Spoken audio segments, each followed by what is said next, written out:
بسم اللہ الرحمن الرحیم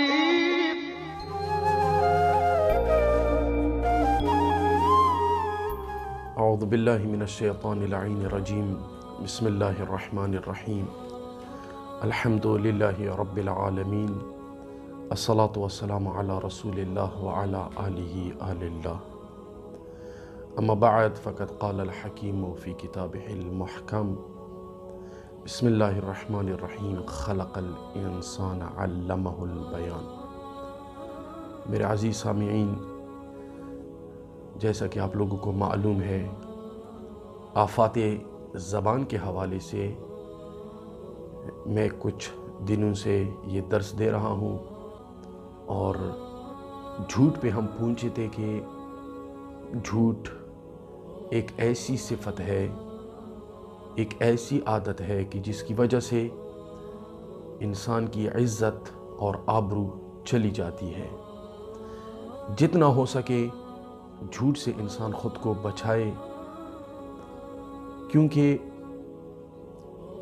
قرآن کے ساتھ ساتھ روایات میں بھی شدید طریقے سے منع آئی ہے جھوٹ بولنے پر، اور لعنت ہو گئی ہے جھوٹ بولنے والوں پر۔ مگر آج ایک دو مورد کی طرف میں اشارہ کروں گا کہ ایک دو مورد جگہ ایسے ہیں جہاں پر آپ جھوٹ بول سکتے ہیں، شریعت نے اجازت دی ہے۔ ان میں سے پہلی صورت کہ جب انسان مجبور ہو، مضطر ہو، کیونکہ روایت بھی ہمارے پاس رفع عن امتی 9، یعنی 9 ایسی حالتیں ہیں، 9 ایسی موارد ہیں کہ جہاں پہ انسان کو اجازت ہے۔ اور جھوٹ کے لیے جب انسان مضطر ہو، امام صادق علیہ السلام فرماتے ہیں اذا حلف الرجل تقیۃ لم یضرہ، اگر تقیہ کی بنا پر آپ کی جان اور آپ کے مال کے لیے خطرہ ہو تو وہاں پہ آپ اگر جھوٹ بولے تو مولا فرماتے ہیں لم یضرہ، یہ جھوٹ اس کو نقصان نہیں دیتا، مطلب عقاب اخروی جو ہے، اللہ کی ناراضگی جو ہے، جو لعنتیں ہیں، ان سے یہ بچ جاتا ہے اگر وہ تقیہ کی صورت ہو۔ مولا فرماتے اذا ہوا اکرہ، اگر اس کو مجبور کیا جائے جھوٹ پر، مطلب اس کی کنپٹی پہ پستول پکڑا ہے، یا اسی طرح اس کی جان مال کو، ان کی ناموس، ان کی عزت اور آبرو کو خطرہ ہو اور وہ مجبور ہو، اگر جھوٹ نہ بولے تو یہ خطرے لاحق ہوتے ہیں ان کو، پھر اس صورت میں شریعت نے اجازت دی ہے کہ آپ جھوٹ بول سکتے ہیں۔ اور دوسری ایک صورت ہے جہاں پر لوگوں کے درمیان، دوستوں کے درمیان، خاندان کے درمیان اگر اصلاح کا ارادہ ہو، اگر آپ جھوٹ نہ بولیں تو آپس میں قتل و غارت پیدا ہو جاتی ہے، آپس میں قتل ہو جاتا ہے ایک دوسرے کا، اور وہ خاندانی دور ہو جاتی ہے، آپس میں کٹ جاتی ہے ایک دوسرے سے۔ تو یہاں پر اگر آپ کی جھوٹ سے وہ جڑ جاتے ہیں، اگر آپ کی جھوٹ سے وہ اصلاح پیدا ہو سکتی ہے، تو یہ جھوٹ نہیں بلکہ ضروری ہے کہ انسان بولے۔ یہ امام علیہ السلام فرماتے ہیں، امام صادق علیہ السلام فرماتے ہیں المصلح لیس بکذاب، جو اصلاح کنندہ ہو، دو برادران کے بیچ میں، دو مؤمنین کے بیچ میں اگر وہ اصلاح کرنے کی غرض سے جھوٹ بولے تو یہ جھوٹا حساب نہیں ہوگا، اس پہ عقاب نہیں ہوگا، اس کی سزا نہیں ہوگی، بلکہ یہ مصلح ہیں، اصلاح کرنے والے ہیں، اور اللہ شاید ان کو ثواب بھی دے اس جھوٹ کا۔ تو اور اسی طرح ایک روایت امام صادق علیہ السلام سے دوسری بھی نقل ہے کہ کل کذب مسئول عنہ صاحبہ یوما، ہر وہ جھوٹ جو انسان بولتا ہے وہ مسئول ہے، یعنی اللہ اس کے بارے میں سوال کرے گا اس شخص کے کہ اگر اس نے جھوٹ بولا ہو، الا کذبا فی ثلاثہ، مگر 3 جگہوں پر جھوٹ بولنے سے اللہ سوال نہیں کرے گا، اللہ پوچھے گا نہیں اس بندے سے۔ رجل قائد فی حرب، ایک وہ شخص کہ جو دھوکہ دیتا ہو دشمن کو، جھوٹ کے ذریعے سے دشمن کو میدان حرب میں دھوکے کی خاطر وہ جھوٹ بولتا ہو، اور یہ ہوتا ہے، یہ جہاں پہ لڑائیاں ہوتی ہیں، جہاں پہ میدان حرب ہو، وہاں پہ آپ سچ نہیں بول سکتے کہ میں فلاں مورچے پہ بیٹھا ہوا ہوں اور میرے پاس اتنا اسلحہ ہے اور ہم فلاں راستے سے جا رہے ہیں، بلکہ آپ دشمن کو دھوکے کے لیے، فریب کے لیے آپ کو جھوٹ بولنا پڑے گا، یہ جھوٹ معاف ہے۔ اور اسی طرح رجل اصلح بین اثنین یلقى هذا بغیر ما یلقى به، یعنی جو سزا ایک جھوٹے کو مل رہی ہے وہ اس شخص کو، کس شخص کو؟ جو دو کے درمیان، دو بندوں کے درمیان صلح کی غرض سے اگر جھوٹ بولے تو وہ سزا اس کو نہیں ملے گی، معاف ہے۔ اور آخر میں انشاءاللہ 3-4 چیزیں آپ کو بتاؤں گا جھوٹ کے حوالے سے، اور جھوٹ کے حوالے سے انشاءاللہ یہ آخری درس ہوگا، پھر آگے ہم جائیں گے آفات زبان میں جو اور موضوعات ہمارے پاس آئیں گے۔ جھوٹ کی وجہ سے ایسی چیزیں جو انسان کو لاحق ہوتی ہے،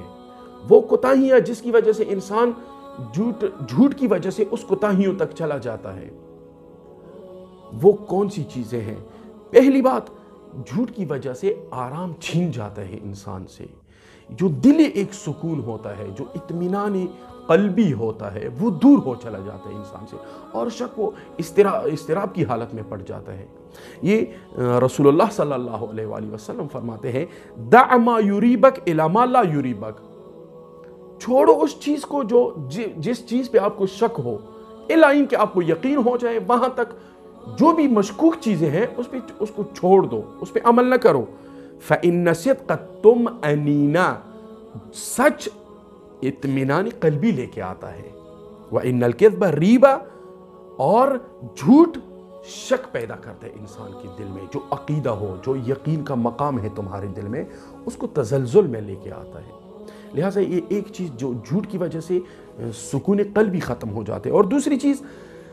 انسان کا جو دل ہے وہ مر جاتا ہے جھوٹ کی وجہ سے،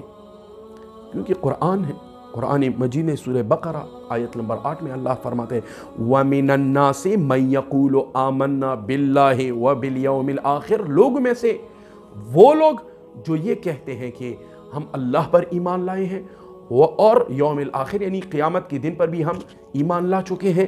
وَمَا هُمْ بِمُؤْمِنِينَ، اور وہ مومن نہیں ہیں، مطلب جھوٹ بول رہے ہیں، زبان سے بول رہے ہیں ہم قیامت پر بھی ایمان لاتے ہیں اور اللہ پر بھی ایمان لاتے ہیں، لیکن دل میں نفاق ہے، جھوٹے ہیں وہ شخص۔ تو یخادعون اللہ والذین آمنوا، وہ یہ گمان کرتے ہیں کہ ہم اللہ کو دھوکہ اور مؤمنین کو دھوکہ دے رہے ہیں، لیکن اللہ فرما رہا ہے وما یخدعون الا انفسہم، وہ صرف اپنی نفسوں کو ہی دھوکہ دے رہے ہیں، اور وما یشعرون، لیکن ان کو پتہ نہیں چل رہا۔ فی قلوبہم مرض، اس جملے کے ساتھ میرا مقصد تھا، فی قلوبہم مرض فزادہم اللہ مرضا، ان کے دل میں ایک مرض ہے، بیماری ہے، لیکن اللہ ایسے نہیں چھوڑتا ان کو، فزادہم اللہ مرضا، ان کے دل میں جو بیماری ہے اس کو اور اضافی کرتا ہے اللہ۔ مطلب جو جھوٹ بولتے ہیں، فی قلوبہم مرض، ان کے دل میں بیماری ہے۔ یہ دو سبب، دو چیزیں لاحق ہو گئی جھوٹ کی وجہ سے، ایک دلی سکون ختم ہو گیا، اور دوسری چیز ہے کہ آپ کا دل مریض ہو گیا، بیمار ہو گیا جھوٹ کی وجہ سے۔ اور تیسری چیز جھوٹ کی وجہ سے جو ملتا ہے انسان کو، وہ رزق میں کمی ہے، جس طرح روایت پچھلی دروس میں بتایا کہ ینقص الرزق، یہ کذب جو ہے، جھوٹ روزی میں کمی لے کے آتا ہے، فقر لے کے آتا ہے انسان کے پاس۔ اور چوتھی چیز، ملائکوں کو دور کر دیتا ہے، فرشتے جو رحمت کے فرشتے ہیں اللہ سے، ان کو دور کر دیتا ہے۔ جس طرح میں نے روایت سنائی آپ لوگوں کو کہ کئی میل تک فرشتے عذاب میں ہو جاتے ہیں، یعنی تکلیف میں ہو جاتے ہیں اس کی نتن اور بدبو سے۔ جب وہ انسان جھوٹ بول رہا ہوتا ہے تو اس کی منہ سے ایک ایسی بدبو نکلتی ہے جن کی وجہ سے فرشتے تکلیف میں اور مشقت میں پڑ جاتے ہیں۔ اور پانچویں چیز، لوگوں میں یہ معیوب بن جاتا ہے اور لوگ اس پہ بھروسہ نہیں کرتے، لوگوں کی نظروں میں گھر جاتا ہے انسان جو جھوٹ بولتا ہو۔ اور چھٹی چیز وہ یہ کہ سبب لحرمان الہدایہ، وہ